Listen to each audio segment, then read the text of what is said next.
यानंतर अभिजित आहेर, तो त्याच्या आईवडील, बहीण आणि जिजाजी यांच्यासोबत आलेला आहे. मी त्यांनाही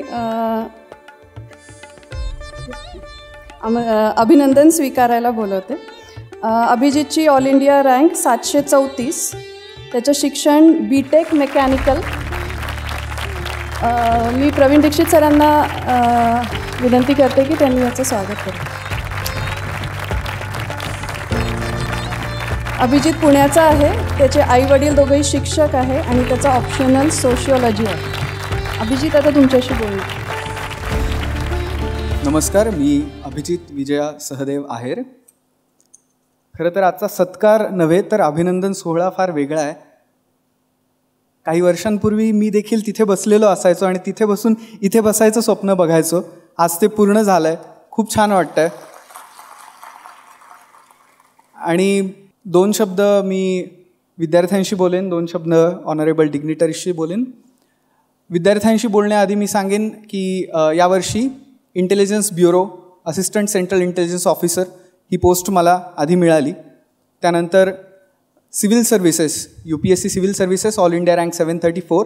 आणि त्यानंतर जो निकाल आला UPSC इंडियन फॉरेस्ट सर्व्हिसेस, तिथे देखील ऑल इंडिया रँक 114 मला मिळाली आहे. So probably I will join forest services. Sir, सांगायचा उद्देश स्वतःची पाठ थोपटवून घेणं नाही. सांगायचा उद्देश एवढाच की इथे जे पण काही माझे विद्यार्थी मित्र बसलेले आहेत त्यांना मी सांगू इच्छितो की हार्डवर्क आपण सगळेच करतो. त्या हार्डवर्कला जोड जर स्मार्टवर्कची दिली तर आपला प्रवास फक्त सुखकर नाही, तो लवकर संपतो. आणि तो लवकर संपवण्यासाठीच आपण सगळ्यांनी प्रयत्न केले पाहिजेत. दुसरी गोष्ट म्हणजे चाणक्य मंडल परिवारचा संबंध. तसा माझा लहानपणीचा संबंध असा की आईवडिलांनी जो मोठा डब्बा कम्प्युटर असायचा त्यावरती सरांच्या CDs यायच्या भाषणाच्या, त्या बघून ज्ञानाचं बाळकडू मला लहानपणी मिळालं आणि तिथून माझी जी ज्ञानयात्रा सुरू झाली ती अजून सुरूच आहे. पण चाणक्य मंडल परिवारचा संबंध तसा थोडा लेट आला. 2025च्या इंटरव्ह्यूच्या वेळी मी सरांकडे 1-to-1 मॉकसाठी गेलो होतो. तेव्हा सर मला म्हणाले की Abhijit, you are an excellent candidate and you might score around 185 in civil services interview, but if you refine yourself you will definitely cross 200.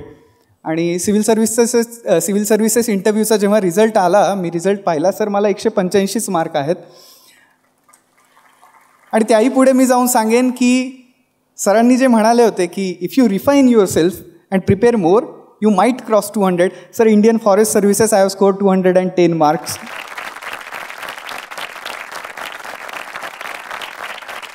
So this is the finest judgement of anybody that I have ever seen. So लहानपणापासून जो मी आवाक आहे सरांच्या ज्ञानाला घेऊन म्हणा किंवा overall त्यांच्याशी त्यांच्या जजमेंटला बघून, तर आता मी पूर्णच अचंबित आहे. सो खूप खूप धन्यवाद सर. आणि जाता जाता फक्त डिग्निटरीशी बोलेन की अर्थात सर जसं म्हणालात की हा सत्कार सोहळा नाही, हा अभिनंदन सोहळा आहे. मलाही असंच वाटतं की प्रवास सुरू आत्ता संपलेला नाही. UPSCमध्ये सिलेक्शन झालं म्हणजे प्रवास संपत नाही, तर तो सुरू होतो. आणि इथून पुढे at a times when we are aspiring to be a developed nation by 2047, 2047पर्यंत आपण एक विकसित देश म्हणून स्वप्न बघतोय. आणि ह्या पुढच्या 20-25 वर्षांचा जो कालखंड आहे त्यामध्ये आम्हाला देशाची सेवा करायला मिळेल म्हणून मी आम्हा सगळ्यांना खूप भाग्यवान समजतो. आणि नक्कीच एक कार्यकर्ता अधिकारी नव्हे तर एक अधिकारी ज्याला शासनाने काही अधिकार दिले आहेत ते वापरून समाजाचं भलं करणं आणि देशाला आणखीन मोठ्या पातळीवर नेण्याचं काम आम्ही करू. धन्यवाद सर, खूप खूप आभारी.